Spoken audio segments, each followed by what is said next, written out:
Hello friends, कैसे हैं आप सभी। उम्मीद है आप सभी अच्छे होंगे।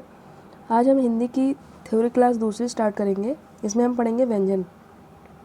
इसके पहले हमने थ्योरी क्लास 1 कर रखी है, उसमें हमने वर्णमाला और स्वर पढ़ा हुआ है।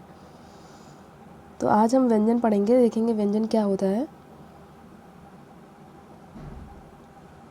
तो व्यंजन में देखिए डिफिनेशन दे रखी है, जिन वर्णों का उच्चारण स्वर की सहायता से होता है उसे व्यंजन कहते हैं। देखें, व्यंजन का जो है उच्चारण वो स्वर की सहायता से होता है। बिना स्वर की सहायता से व्यंजन कंप्लीट नहीं होता, क्योंकि हम कहीं भी लिखते हैं। फॉर एग्जाम्पल आपको कमल भी लिखना है, तो कमल में आप जो लिख रहे हैं आधा का तो लिख नहीं रहे हैं ना, इसमें आ ऐड हुआ है। अगर आप देखेंगे का जो आप ये लिखते हैं, का में हम पहले आधा का लिखते हैं, ये व्यंजन होता है, प्लस आ ऐड होता है, तब ये का बनता है। तो इसमें स्वर ऐड हो रहा है। तो यही इसकी डिफिनेशन बन रही है कि जिन वर्णों का उच्चारण स्वर की सहायता से होता है उसे व्यंजन कहते हैं। स्वर की सहायता से हो रहा है ना, सारे वर्ड में आ जुड़ता है। जितने भी व्यंजन होते हैं उसमें स्वर जुड़ता है, बट स्वर में ऐसा नहीं था। स्वर जो है स्वतंत्र होता था। तो हमने उसकी डिफिनेशन भी पढ़ी हुई थी स्वर की, कि स्वर स्वतंत्र होता है, उसे किसी की सहायता नहीं होती है ना। छोटा आप बोलते हैं तो उसको व्यंजन की सहायता तो पड़ नहीं रही है, तो स्वर स्वतंत्र होता है। बट व्यंजन जो है इसको स्वर की सहायता होती है, इसे ही हम व्यंजन कहते हैं। दूसरी डिफिनेशन दे रखी है इसके, वे वर्ड जिनके उच्चारण में निकलने वाली वायु मुख के अलग अलग उच्चारण स्थान क्या होगा आपका, कंठ, तालु, मूर्धा, ओष्ठ। ये नासिका यहाँ नहीं रहेगा, अभी यहाँ दंत रहेगा। ये हमारे 5 हो जाएंगे, ठीक। दंत हो जाएगा, कंठ, तालु, मूर्धा, दंत, ओष्ठ। तो वे वर्ड जिनके उच्चारण में निकलने वाली वायु मुख के अलग अलग उच्चारण स्थानों को स्पर्श करती हुई बाहर निकलती है, उन्हें व्यंजन कहते हैं। ये दोनों ही डिफिनेशन है, ठीक है। ये उच्चारण स्थान को स्पर्श करती हुई निकलती है, बट स्वर जो है उच्चारण स्थान को स्पर्श नहीं करता था, छोटा। बट कंठ, ये जो हाँ आपका ये कंठ है, तालु, मूर्धा, दंत और ओष्ठ, इसको हम आगे देखेंगे। तो ये व्यंजन की डिफिनेशन हो गई, ठीक। व्यंजन जो है स्वर की सहायता से ही बोला जाता है। देखिए यहाँ आपका मूर्धा क्या है, ये देखेंगे। ये जो आपकी जीभ हो गई, होठ तो आपके ये हो गए, उसके बाद दांत भी आपके ये हो गए। कठोर तालु ये ऊपर वाला हिस्सा होता नहीं, यहाँ दांत के ऊपर वाला ये कठोर तालु, ये हाँ उसके पीछे मूर्धा हो जाएगा। कोमल तालु यहाँ हो जाएगा, और ये श्वास नली हो जाएगी। ये आपको ये यहाँ कंठ होता नहीं है, ये स्वर तंत्रियाँ होती हैं, इसको झंकृत करके बाहर निकलती हैं सारे, ठीक है। यहाँ सारे आप ये देख लीजिएगा आपके मुंह में, आप ऐसे देखें कि इसको बोल के देखिएगा। अभी आगे हम देखेंगे का को। नोट में क्या दे रखा है, देखिए। हिंदी वर्णमाला में कुल 33 व्यंजन हैं। कौन कौन से होते हैं, स्पर्श होता है 25 स्पर्श व्यंजन होता है, और अंतस्थ 4 अंतस्थ होता है, 4 ऊष्म होते हैं। हिंदी वर्णमाला में 33 व्यंजन है। व्यंजन के आपके अगर पूछा तो व्यंजन के 3 भेद होते हैं मेन। पहला हो गया स्पर्श व्यंजन, इसको हम वर्गीय व्यंजन भी बोलते हैं, आलोक व्यंजन भी बोलते हैं, और इसे एक उदित व्यंजन भी बोलते हैं, ठीक। 4 नाम होते हैं इसके, तो नाम आपको याद रखना है, कोई भी नाम पूछ सकता है। दूसरा आपका अंतस्थ व्यंजन है, तीसरा ऊष्म व्यंजन है, इसे संघर्षी व्यंजन भी कहते हैं। तो पहले हम एक एक देखेंगे। पहले हम स्पर्श व्यंजन देखेंगे क्या होता है। देखिए स्पर्श व्यंजन क्या होता है, आपका नाम है, देखो स्पर्श व्यंजन, नाम में ही देखिए ये कह रहा है वे व्यंजन जिनके उच्चारण में निकलने वाले वायु अलग अलग उच्चारण स्थान, जो उच्चारण स्थान आपके हैं कंठ, तालु, मूर्धा, दंत, ओष्ठ, ये आपके उच्चारण स्थान है, इत्यादि को स्पर्श करती हुई बाहर निकलती हैं, तो इसे स्पर्श व्यंजन कहते हैं। नाम ही स्पर्श व्यंजन है, तो ये उच्चारण स्थान को स्पर्श करती हुई जो बाहर निकलती है उन्हें हम स्पर्श व्यंजन कहते हैं। तो याद तो कर सकते हैं आप ना, समझ के। तो स्पर्श व्यंजन की डिफिनेशन यही हो जाएगी कि ये जो है उच्चारण स्थान को स्पर्श करते हुए बाहर निकलेंगे, ठीक। इनकी संख्या कितनी है, 25 है। कौन कौन से हैं, देखिए ये सारे। देखिए स्पर्श व्यंजन ये आपके 25 हैं, ये देखिए 5, 10, 15, 20, 25, ये सारे आपके स्पर्श व्यंजन हैं। ये जो लिख रखा है का वर्ग, चा वर्ग, टा वर्ग, ता वर्ग और ये पा वर्ग, ये ना इस वर्ग का नाम है। इस वर्ग का नाम कैसे पड़ा, जो इस वर्ड का पहला अक्षर है, ये वर्ड है नहीं का और ये चा, तो इस वर्ड के नाम से इस वर्ग का नाम पड़ा है। जिस इसमें का से स्टार्ट है वर्ड, तो इसे कहेंगे का वर्ग। इसमें चा से स्टार्ट है तो इसे बोलेंगे चा वर्ग। इसमें टा से स्टार्ट है तो इसको बोलेंगे टा वर्ग। और इससे ता है, ये ता से स्टार्ट है नहीं, तो इसको ता वर्ग बोल रहे हैं। और ये पा से स्टार्ट है, इसे पा वर्ग बोलेंगे। ठीक, तो इस वर्ड के पहले अक्षर से ही इस वर्ग का नाम पड़ा है। ठीक, तो ये नाम तो क्लियर हो गया आपको।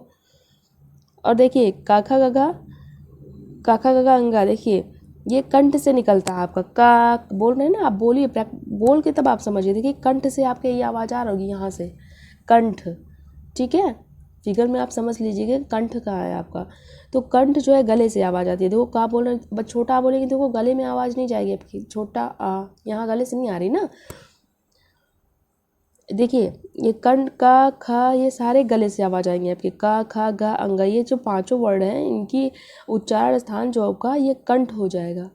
ऐसे दूसरा है चा, ये तालु की छत से आप देखिए जीभ आपकी कहाँ जा रही है, ता जीभ कहाँ जा रही है आपकी, चा छा झा झा इया, चा छा झा झा इया, ये तालव्य भी होता है। ठीक, और ट ठ ड ढा, ये मूर्धा से आवाज़ आ रही, मुंह के भीतर की छत का अगला भाग जो ऊपर का है नहीं उसके अगले भाग से, इसे मूर्धन्य बोलते हैं।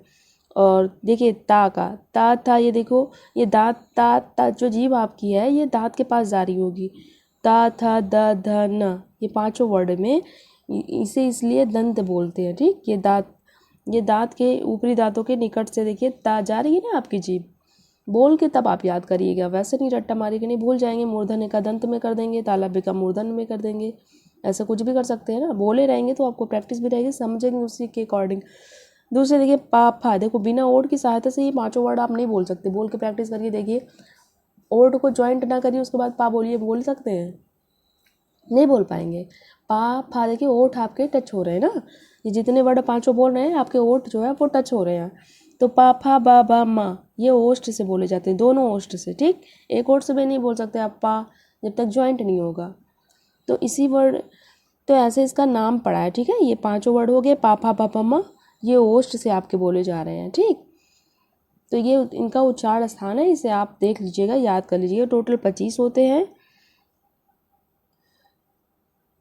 ये हमने आपको बता ही दिया। दूसरा व्यंजन हमने पहला पढ़ा, स्पर्श हमारा कंप्लीट हुआ। दूसरा हमारा है अंतस्थ। तो अंतस्थ व्यंजन क्या होता है ये देखेंगे।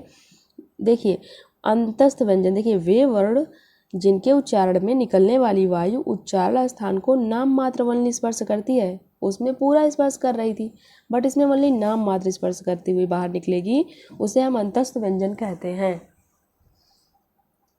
यहाँ देखिए कह रहा है नाम मात्र वल्ली स्पर्श करेगी। दूसरी डिफिनेशन इसकी है, वे वर्ण जिनका उच्चारण करते समय मुख आंशिक, आंशिक मतलब एकदम कम, स्पर्श करते हैं, उन्हें अंतस्थ व्यंजन कहते हैं, जिनकी संख्या 4 है।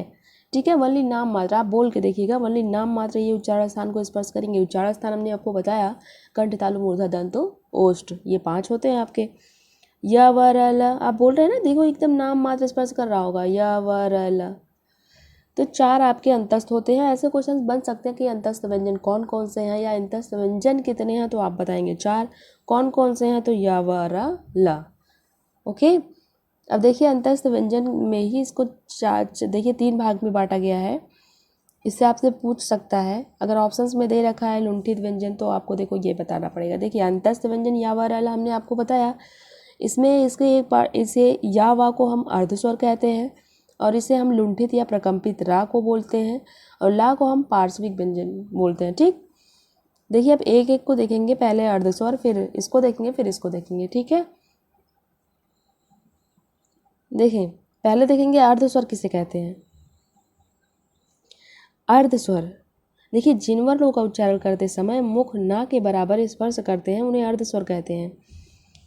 एकदम ना के बराबर स्पर्श करते हैं। अभी आपने अंतस्थ में पढ़ा, उसमें वल्ली नाम मात्र स्पर्श कर रहा था, बट या वा जो बोलेंगे इसमें एकदम एकदम बहुत ना के बराबर स्पर्श। देखिए आप बोल भी के देखिए, या वा एकदम टच नहीं कर रहा है ना, तो एकदम ना के बराबर ही स्पर्श कर रहा है, तो इसे हम अर्धस्वर, अगर ऑप्शन में आपका दे रखा है अर्धस्वर, तो आप या वा को अर्धस्वर लगाएंगे। ठीक, तो इसे हम अर्धस्वर, दोनों को बोलते हैं अर्धस्वर, इन दोनों को हम अर्धस्वर बोलते हैं। ठीक, दूसरा देखिए लुंठित व्यंजन क्या होता है आपका, कह रहा है वे वर्ण जिनके उच्चारण में जीवा ऊपर की ओर जाकर, आपकी जीभ ऊपर की ओर जाकर मुड़ती है, उन्हें लुंठित व्यंजन कहते हैं, और इन्हें प्रकंपित व्यंजन भी कहा जाता है। 2 नाम है इसके, प्रकंपित व्यंजन या लुंठित व्यंजन। देखिए जब लुंठित व्यंजन आपका रा बोल रहा है, लुंठित व्यंजन आपका रा है, देखिए जब आप रा बोल रहे हैं ना तो आपकी जीभ देखिए ऊपर जाके मुड़ रही होगी, रा तो ऊपर की ओर जाकर मुड़ती है, इसे लुंठित व्यंजन कहते हैं। ठीक, आप वर्ड को बोल के प्रैक्टिस करेंगे तो उसी हिसाब से आपकी डिफिनेशंस भी है ऐसे क्लियर हो जाएगी, वरना बहुत याद करना पड़ जाएगा, फिर रटंत विद्या चलंत नहीं क्या होता है, चलती भी नहीं है वो ना। तो आप इसे बोलकर उसके बाद डिफिनेशन याद करेंगे तो कुछ नहीं करना, आप रा बोल रहे हैं जीभ ऊपर जा रही तो वही इसकी डिफिनेशन भी बन गई है। और तीसरा देखिए पार्श्विक व्यंजन हमने देखा, तो कह रहा है वे वर्ण जिनके उच्चारण में जीभ जो है आपकी जीवा के पार्श्व भाग पर बल पड़ता है। पार्श्व भाग क्या होता है, ये आपकी जीभ हो गई ये, और ये जीभ के आपके जो है ये जीभ हो गई आपकी, और जीभ के ये बगल वाला हिस्सा होता है ना, इस पे बल पड़ता है। ठीक, जीभ के बगल बगल इसे पार्श्व भाग बोलते हैं ना, जो जीभ के बगल पार्श्व भाग पर बल पड़ता है उन्हें पार्श्विक व्यंजन कहते हैं। इनका उच्चारण दंत से होता है इसलिए इन्हें दंत वर्ण भी कहते हैं, इन्हें दंत वर्ण भी कहते हैं आप, और इन्हें पार्श्विक व्यंजन भी कहते हैं। ठीक, तो बगल वाले भाग में बोलेगा ला, बोल रहे हैं अब ला, तो देखिए जीभ के बगल वाले पे बल पड़ रहा होगा, ला जीभ आपके बगल वाले पे, बोल के देखिएगा आप तो आपको समझ में आएगा हमसे तो जीभ के बगल वाले भाग पर बल पड़ता है, इसे हम पार्श्विक व्यंजन बोलते हैं। ठीक, ये आपका क्लियर हुआ। अब तीसरा व्यंजन हमने जो पढ़ा हुआ था ऊष्म व्यंजन, या इसे संघर्षी व्यंजन भी हम बोलते हैं।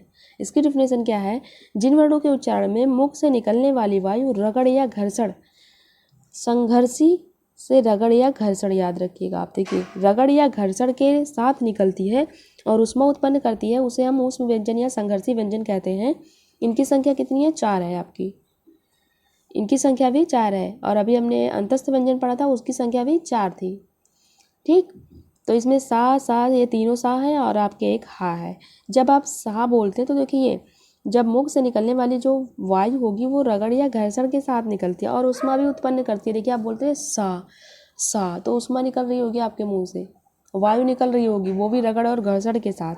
बोल के देखिएगा आपको तो समझ में आएगा। तो इसे हम ऊष्म या संघर्षी व्यंजन कहते हैं। इनकी संख्या 4 है, सा और सा हा। ठीक, अब देखिए संयुक्त व्यंजन क्या होता है, हमने संयुक्त स्वर भी पढ़ा हुआ था। संयुक्त स्वर हमने कितने पढ़े हुए थे आप बताइए कमेंट करके, और कौन कौन से हैं। ठीक, ये हमें पढ़ना है यहाँ संयुक्त व्यंजन। तो जब दो व्यंजन आपस में इस प्रकार जुड़ते हैं कि पहला व्यंजन आधा होता है और उसके बाद का व्यंजन पूरा होता है तो उन्हें हम संयुक्त व्यंजन कहते हैं। इसमें देखिए स्वर नहीं ज्वाइंट हो रहा है आपका, वो व्यंजन ज्वाइंट हो रहा है, और वो भी पहला व्यंजन आपका आधा ज्वाइंट हो रहा है, दूसरा जो है पूरा। ठीक, तो ये संयुक्त में जुड़ा हुआ होता ही है, व्यंजन मिस व्यंजन, तो जुड़ा हुआ व्यंजन तो पहला व्यंजन आधा और दूसरा पूरा जोड़ देंगे, बस इसकी डिफिनेशन हो जाएगी आपकी। नाम में ही देखिए, नाम अगर आप देखिए संयुक्त में जुड़ा हुआ हमने आपको बताया ही, तो जुड़ा हुआ कौन सा व्यंजन जोड़ना है आपको, स्वर तो जोड़ना नहीं है, तो पहला व्यंजन आप आधा जोड़ देंगे, पूरा व्यंजन दूसरा, यही इसकी डिफिनेशन बन जाएगी। अब देखिए कौन कौन से हैं संयुक्त व्यंजन आपका, छ त्र ज्ञ और श्रा है ना। अब ये चारों वर्ड आपके संयुक्त व्यंजन हैं। कैसे हुए हैं देखिए, पहले इसमें जुड़ रहा होगा, पहले देखिए का आपका आधा है, उसके बाद सा पूरा व्यंजन है तो बन गया आपका छा जो है आपका का और सा से बनता है, और त्रा जो आपका बन रहा है ये आधा था और रा से बन रहा है, और तीसरा आपका जो ज्ञा बन रहा है वो जा और अंगा से बन रहा है ना, अंगा से नहीं बनेगा जा, ये आपका यहाँ गलत लिख रखा है, जा प्लस ये इया से बनेगा आपका, ज्ञा बनेगा। ठीक, जा प्लस इया से ज्ञा बनेगा, यहाँ ये गलत लिख रखा है, यहाँ अंगा नहीं रहेगा। ठीक, जिसे आप ठीक कर लीजिएगा, इससे बनेगा आपका ज्ञा, और ये शा और रा से बनेगा श्राद्ध। ये देखिए क्या कह रहा है, दो व्यंजनों के जुड़ने के लिए पहला व्यंजन आधा और कह रहा है स्वर रहित व्यंजन होगा और दूसरा व्यंजन पूरा होगा। स्वर रहित मतलब स्वर नहीं होगा। ठीक, स्वर रहित पहला व्यंजन आधा होगा, यही हमने आपको बताया, पहला व्यंजन आधा होगा और दूसरा पूरा व्यंजन होगा। तो ये चारों आपके संयुक्त व्यंजन है। आपसे क्वेश्चंस भी बन सकते हैं कि संयुक्त व्यंजन कौन कौन से हैं, तो आप ये 4 होते हैं, इसे देख लीजिएगा। ठीक, अब इसके आगे देखेंगे। अब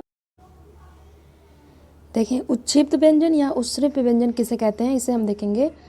तो कह रहा है वे व्यंजन जिनके उच्चारण में जीवा मीन्स जीभ झटके से ऊपर की ओर उठती है उन्हें उच्छ्रिप व्यंजन कहते हैं। इसमें उत का अर्थ होता है, देखिए उत का अर्थ होता है ऊपर उठना और क्षिप्त का अर्थ होता है शीघ्र से नीचे आना, उत्क्षिप्त होगा, ठीक, उत्क्षिप्त या उश्रिप व्यंजन, यहाँ ता रहेगा, ठीक, ये उत्क्षिप्त रहेगा, उत्क्षिप्त व्यंजन या उश्रिप व्यंजन किसे कहते हैं, ठीक। तो उत का अर्थ हो गया ऊपर उठना, क्षिप्त का अर्थ हो गया शीघ्र से नीचे आना।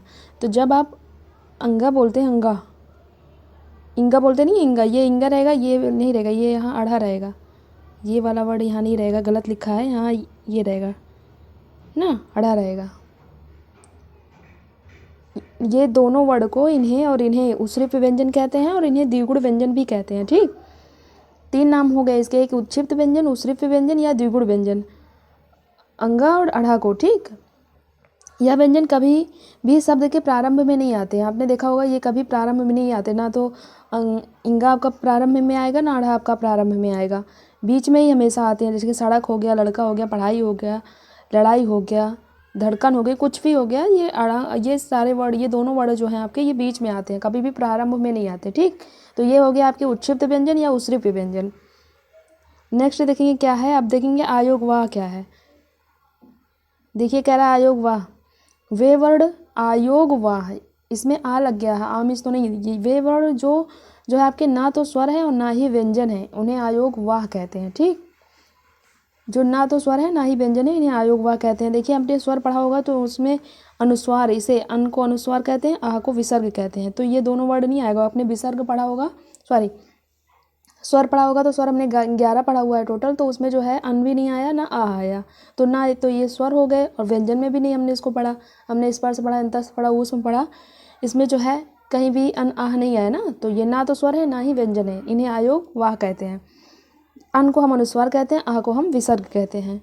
तो हमने टोटल कितना पढ़ा, देखिए स्वर हमने पढ़ा 11, ठीक, और व्यंजन हमने पढ़ा 33, 33 कैसे हुए, 25 स्पर्श हो गए आपके, और 4 हमने अंतस्थ पढ़ा, 4 उसमें पढ़ा, 33 हो गए, ये व्यंजन 33 हो गए। संयुक्त व्यंजन हमने 4 पढ़ा, संयुक्त व्यंजन छात्र आज्ञा हमने पढ़ा नहीं था, और स्रा 4 व्यंजन हमने पढ़े थे, इसे संयुक्त व्यंजन। आयोग वाह अभी हमने 2 पढ़ा, और ये उश्रिप व्यंजन हमने पढ़ा 2, तो टोटल ये कितने हो गए 52। तो वर्णमाला में कितने अक्षर होते हैं आपके, टोटल आपके कितने होते हैं 52 वर्ड होते हैं, वर्णमाला में टोटल वर्ड 52 वर्ड होते हैं आपके, 52। देखिए अब एक होता है आगत ध्वनि, बची हुई थी आपकी।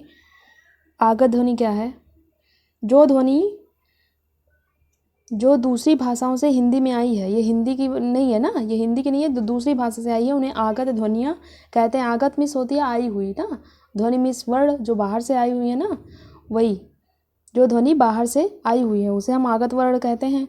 ज फा और आओ ये तीनों आगत ध्वनियाँ हैं। ज फा आपकी फारसी भाषा से आई हुई है, और आओ जो है आपकी अंग्रेजी से आई हुई है, ठीक।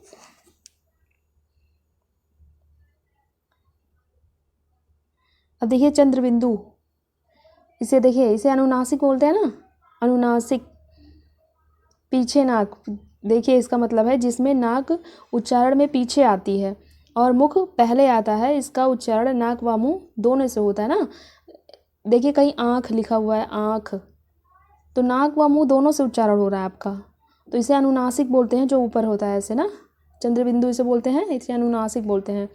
अन जो होता है आपका, इसमें जो है केवल नाक से होता है, अंक ऐसे बोलते नहीं, केवल नाक से होता है इसका, जैसे हम अनुस्वार कहते हैं। अनुस्वार और अनुनासिक दोनों अलग अलग होता है, आप कंफ्यूज मत होइएगा, ठीक। देखिए हमने व्यंजन की क्लास कंप्लीट कर ली है, अब इसके बाद हम पढ़ेंगे क्या, अभी व्यंजन में आपका अल्प प्राण और महाप्राण, सघोष अघोष ये सारे बचे हुए हैं, दूसरी क्लास में इसको देखेंगे। उसके बाद आपका व्यंजन वर्णमाला वाला चैप्टर पूरा कंप्लीट होगा, उसके बाद हम दूसरा शब्द शायद पढ़ाएंगे उसके बाद।